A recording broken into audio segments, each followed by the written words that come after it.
We're looking to cross over to the IMF spring meetings, of course, which are currently happening. A lot of that via video calling as well then. So we'll try to get to that as soon as we possibly can in this broadcast. But in the meantime, locally, government is refusing to give SAA any money. The airline's business rescue practitioners had requested a further 10 billion rand from government. But this has been turned down. The unions representing SAA's employees are keeping mum on this issue, though, saying they will only communicate in due course.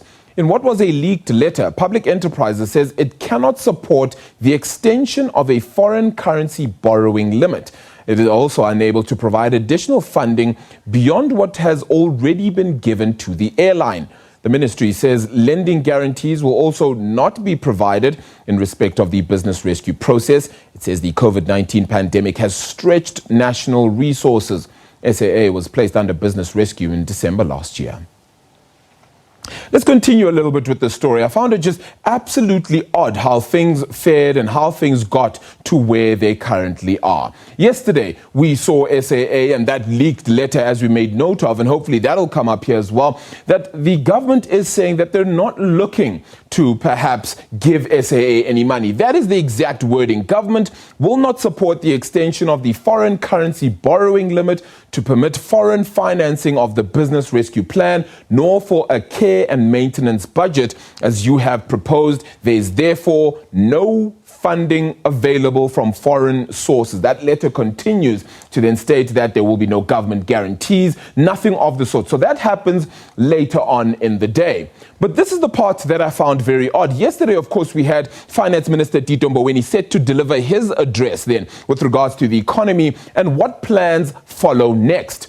Page 6 of his speaking notes that were then given to the media before he spoke. These are speaking notes that were given to media before he spoke yesterday. Page 6 of those notes, there was a 7-page note that was brought through. Page 6 of that note, item number 8, actually says that they will look for ways to support the economic recovery plan and they'll find a set of reforms within the fiscal system. What does that include? Well, they'll pass the road accident benefit scheme. They'll also consolidate public entities and close SAA and SA Express. That is what that last line means. They will consolidate their public entities and close SAA and SA Express. That is what that means before the finance minister speaks. The finance minister then speaks and reiterates his point and reads that part out as well in his notes. But as this statement then makes its way onto the website of Treasury later on, you go back to the exact same page and you try to find exactly that very same point.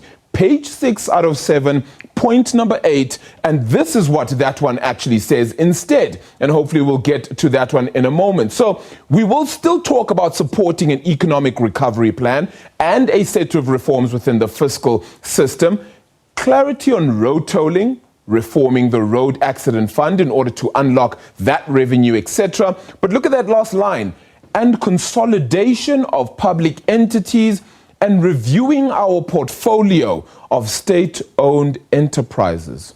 So you've no longer included that you're going to close SAA and SA Express. Yet, a little bit earlier or later on in the day, we get a letter from the Public Enterprises Minister saying, we will not be funding you any further. Which is it, South Africa? Why have we gone on this matter and not necessarily shared the exact manner in which we're going with things? It feels as if we're vacillating, unsure of where to go from this point. Perhaps a clearer message will be shared after that cabinet briefing, hopefully later today.